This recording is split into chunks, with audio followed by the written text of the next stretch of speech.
Subscribe करें Mishra ji infinity YouTube channel को और इस बेल आइकन को दबाएं हमारे लेटेस्ट वीडियो सबसे पहले देखने के लिए। हेलो वेलकम फ्रेंड्स, मैं आशीष मिश्रा आप लोगों का बहुत बहुत स्वागत करता हूं Mishra ji infinity YouTube channel में।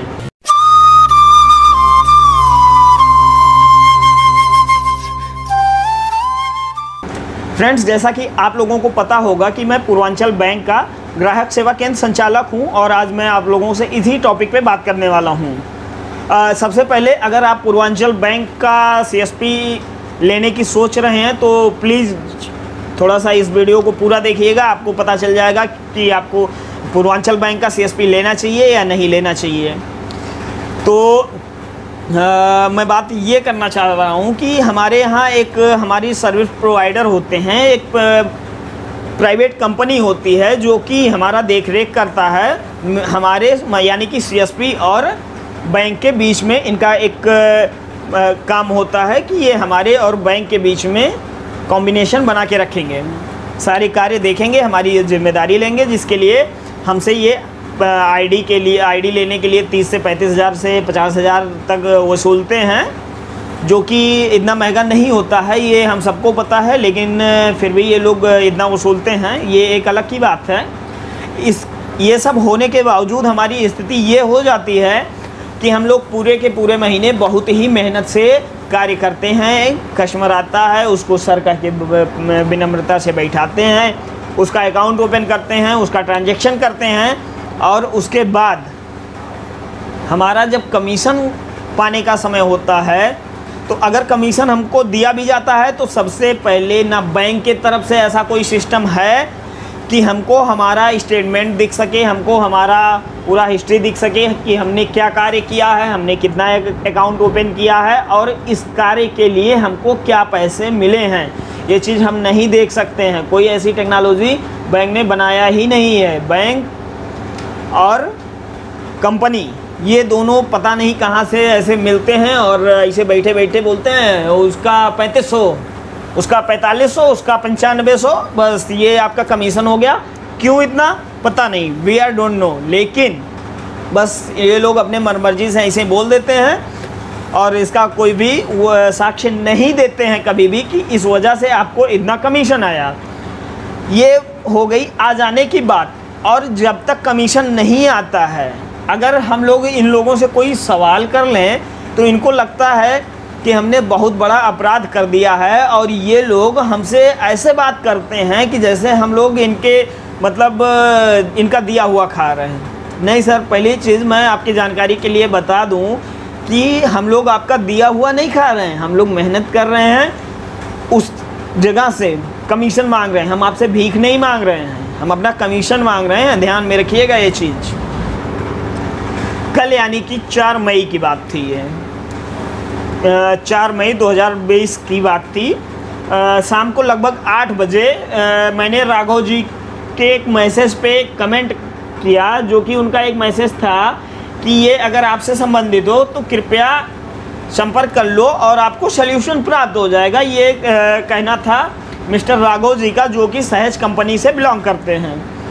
उसके बाद मैंने इस पर रिप्लाई किया, थोड़ा सा दिमाग गर्म ज़रूर था, लेकिन मैंने कोई गाली गलौज नहीं किया, मैंने किसी को कोई भी अपशब्द ऐसा वर्ड नहीं बोला कि जिससे उसके आत्मसम्मान पे चोट लगे, जैसा कि मेरे साथ किया गया।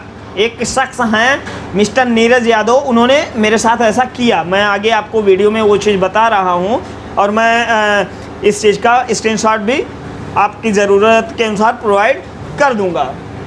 तो मैंने इनसे ये कहा कि मुझे पता है आप लोग क्या सल्यूशन दे पाएंगे और बात बड़ी बड़ी, काम कुछ नहीं, कसम से कुछ भी नहीं, ये वर्ड लिखे मैंने। और फिर मैंने नीचे एक लाइन लिखा, मैं चैलेंज करता हूँ आपको, अगर दम है तो समय से हमारा कमीशन दिलाकर दिखाइए। मैंने कौन सा गलत कह दिया? मैंने ये नहीं कहा कि अगर आप में दम है तो आप हमारा कमीशन 4 महीना पहले दिला कर दिखाइए। मैंने ये नहीं कहा कि किसी के घर में डाका डालिए। मैंने ये नहीं कहा कि कोई आप कानून तोड़िए। नहीं सर, मैंने ये कहा कि अगर आप में दम है तो आप हमारा कमीशन समय से दिलाइए। और इस पे नीरज यादव को, मिस्टर नीरज यादव को इस चीज़ पे इतना बुरा लगा कि उस शख्स ने मैसेज किया कि आपकी भाषा से लगता है कि आप सीधा ठेके पर से आ रहे हैं। अब नीरज यादव आके ये डिसाइड करेंगे कि मैं ठेके पर से आ रहा हूँ, ठीक है, वो भी मेरे महज कुछ लाइनों, कुछ क्वेश्चन के वजह से। क्या मैं क्वेश्चन नहीं कर सकता? क्या मैं अपना कमीशन नहीं मांग सकता? अगर आप सीएसपी संचालक हैं पूर्वांचल बैंक के, तो आप प्लीज़ कमेंट में ये चीज़ बताइए, कमेंट में दिखाइए, इस वीडियो पे सपोर्ट दिखाइए, तभी कुछ हो सकता है सर। फिर मैंने गुस्सा लगा मुझे बहुत तेज़ से, क्योंकि जो चीज़ पीने की बात इन्होंने कहा था, हमारे यहाँ उसको टच भी नहीं किया जाता है, ठीक है। वो एक अलग की बात है, वो क्या है, कैसे, क्यों है, वो मैं नहीं जानता। बस मुझे बचपन से यही सिखाया गया है कि वह एक गंदी चीज़ है और मैं उसको नहीं टच करता हूँ। तो ये कैसे मतलब कुछ भी कैसे बोल सकते हैं। फिर मैंने उनसे जब गुस्सा लगा मुझे, मैंने कहा नीरज अपनी औकात में बात करिए, आप क्या कुछ भी कैसे भी बोल देंगे। मैं यहाँ कमीशन के बारे में पूछ रहा हूँ, नीरज मुझे बता रहे हैं कि मैं ठेके पर से आ रहा हूँ। अगर मैं आ भी रहा होता ठेके पर से, रात के 8 बज रहे थे, अगर मैं आ भी रहा होता ठेके पर से, तो आपको क्या प्रॉब्लम थी? क्या प्रॉब्लम है नीरज आपको? अगर मैं ठेके पर से आया तो क्या आपके पैसे का पिया? नहीं ना। तो आप कैसे कह सकते हो ये चीज़ कि मैं ठेके पर से आ रहा हूँ? आप अपनी लैंग्वेज को, अपनी जुबान को लगाम दो। बोलने से पहले आप उसको सोचो, क्या बोल रहे हो, किसको बोल रहे हो। आपका नौकर नहीं हूँ कि आप कुछ भी बोल दोगे। नीरज आइंदा से इस चीज़ को माइंड में रखना। फिर अगेन क्या होता है, कुछ लोग हमारे बंधु, हमारे भाई, जिनकी बात नहीं करने देते हैं ये सहज वाले लोग, मैं वो भी टॉपिक आपको, मैं वो भी चीज़ बता रहा हूँ। तो उन लोगों ने कुछ प्यार दिखाया, तो फटाफट इन्होंने कहा, मतलब राघव जी ने कहा कि कोशिश करके देखिए आशीष जी, संस्था 25,000 जनसेवा केंद्र देखती है और कुशलता से निर्वाह करती है। ऑब्जेक्शन है सर मेरे पास यहाँ पे। हाँ, हो सकता है संस्था 25,000 से 50,000 संस्था देखती हो, केंद्र देखती हो, लेकिन कुशलता से निर्वाह कभी नहीं कर रही है सहज, ये चीज़ आप जानिए। तो मैंने इस पर दिमाग गर्म था, मैंने कहा घंटा। इसी वर्ड के वजह से नीरज ने मुझे रिमूव कर दिया। फिलहाल राघव जी ने मुझे कुछ समझाने की कोशिश ज़रूर किया था वहाँ पे। आशीष जी, मुझे खेद है कि आप ऑफिशियल ग्रुप में मर्यादा को भंग कर रहे हैं, लेकिन मैं राघव से पूछना चाहूँगा, क्या मर्यादा नहीं भंग हुई जब नीरज ने मुझे कहा कि I am drunk? Raghav ji आप जवाब दीजिएगा, आपकी मर्यादा तब कहाँ थी जब नीरज ने इस चीज़ को कहा? वो सबसे कहते हैं, सारे सीएसपी वालों से ये चीज़ कहते हैं आप लोग, किसी भी लैंग्वेज में आप लोग बात करते हैं। दीपक जी से मेरी कुछ दिन पहले बात हुई थी, उन्होंने कहा कि आप ग्रुप में बहुत बोलते हैं और लॉकडाउन के बाद मैं आपसे मिलूंगा। क्या मिलोगे सर आप? इस चीज़ की रिकॉर्डिंग पड़ी हुई है, आपके लैंग्वेज की रिकॉर्डिंग पड़ी हुई है मेरे पास। क्या लैंग्वेज आप लोग यूज करते हो, क्या टोन था आपका उस समय, इस चीज़ की भी रिकॉर्डिंग पड़ी हुई है। दीपक भैया आपने भी फ़ोन नहीं उठाया, मैंने बहुत फ़ोन किया है। इसलिए मैं बता रहा हूँ, वो रिकॉर्डिंग भी शायद मैं कभी चैनल पे अपलोड करूँ। अगर हमारे मित्र, हमारे सीएसपी संचालकों की मांग हुई तो मैं सारे रिकॉर्डिंग्स ज़रूर अपलोड करूँगा। तो ये तो मैटर हुआ सहज कैसे ट्रीट कर रहा है एक सीएसपी संचालक को। अगर पूर्वांचल बैंक, जो कि अब मर्ज होकर बड़ौदा यूपी बैंक हो चुका है, सर अगर इनमें से आप कोई भी अधिकारी हैं और आप इस वीडियो को देख रहे हैं, तो कृपया इस चीज़ को प्रकाश में लाइए।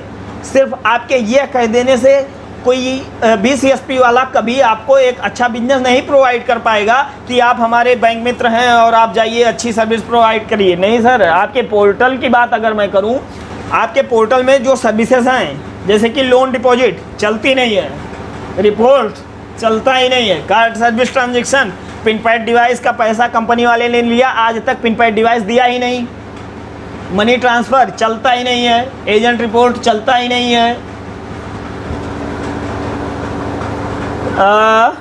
अकाउंट ओपनिंग फॉर्म खुलता ही नहीं है, आईडी कार्ड जनरेशन चलता ही नहीं है, यूआईडी अकाउंट मैपिंग चलता ही नहीं है, प्रिंट अकाउंट ओपनिंग फॉर्म, हाँ फॉर्म जरूर जनरेट हो जाता है, री अपलोड कस्टमर फोटो नहीं होता है, यूआईडी कस्टमर क्रिएशन नहीं होता है।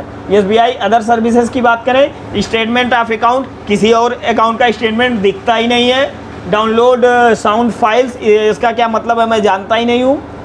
और एजेंट आधार सीडिंग, हाँ शायद ये सर्विस चलती है। तो ये हो गई आपके सर्विस की बात। अब चलती कौन सी है आपकी सर्विस? आपकी सर्विस चलती है AEPS, आधार इनेबल्ड पेमेंट सिस्टम में आप विड्रॉ करवा सकते हैं, जो कि पूर्वांचल बैंक के लिए भी लिमिट सिर्फ और सिर्फ 10,000 रुपये है। और उसके बाद आपकी दूसरी सर्विस चलती है कस्टमर क्रिएशन। इसके अलावा मुझे नहीं लगता कि आपकी तीसरी कोई सर्विस चलती है। तो सर आप लोग सर्विस प्रोवाइड नहीं करोगे, आप सर कमीशन हमको दोगे नहीं, कंपनी हमसे इस तरीके से ट्रीट करेगी, सर हम लोग कितने दिन चुप रहें? मैं किसी बड़ौदा यूपी बैंक के किसी बड़े अधिकारी का इस पे एक सपोर्ट चाहूँगा कि सर आप इस चीज़ को प्रकाश में लाइए, ताकि हम लोग भी जो सिस्टम हम लोगों ने सोचा था कि हाँ हम लोग इस सिस्टम पे चल पाएंगे, एक अच्छी रेवेन्यू अपने लिए जनरेट कर पाएंगे, बैंक को एक अच्छा बिजनेस दे पाएंगे, लोगों को एक अच्छी service free of cost provide करवा पाएंगे, वो चीज़ वो सोच यहाँ पे दम तोड़ रही है। तो सर प्लीज़ आप इस चीज़ को ध्यान में लाइए। और बाकी तो मैं मजबूर हूँ इस वीडियो को बनाने के लिए। अगर इस पर कोई एक्शन नहीं लिया जा रहा है तो फिर अगेन मैं मजबूर हूँ कि इस वीडियो को लेके, अपनी इन समस्याओं को लेके मैं एचओ पहुँचूँगा। अगेन अगर वहाँ पे कोई भी एक्शन नहीं लिया गया, अगेन मैं मजबूर हूँ कि मैं इन समस्याओं को अपने DM महोदय के समक्ष रखूँगा। अगेन मैं मजबूर हूँ कि मैं अपनी इन समस्याओं को अपने माननीय मुख्यमंत्री महोदय के समक्ष भी ज़रूर रखूँगा। तो सर प्लीज़ आप इस पे एक्शन लीजिए। तो बस मैं इस वीडियो में आप लोगों से इतना ही रिक्वेस्ट करना चाह रहा था। बाकी अगर कोई भी CSP संचालक जो कि पूर्वांचल बैंक के ग्राहक सेवा केंद्र संचालक हैं, अगर आप लोग इस वीडियो में की जा रही बात को समझ पा रहे हैं तो प्लीज़ अपनी समस्याएं कमेंट में ज़रूर बताएं। आगे आने वाले वीडियोस में मैं कमीशन की बात में करूंगा, और सारे बैंक क्या कमीशन दे रहे हैं अपने CSP संचालकों को, और हमारा बैंक क्या कमीशन दे रहा है, क्या इसमें संभव है जीवन निर्वाह करना। तो फिलहाल इस वीडियो में मैं उस टॉपिक पर प्रकाश नहीं डाल रहा हूं, लेकिन आप अगर आपका प्यार बना रहा, अगर आपने चाहा तो आने वाले वीडियो में मैं ज़रूर ही इस चीज़ पे प्रकाश डालूंगा। तब तक के लिए बने रहे हमारे चैनल पे। धन्यवाद।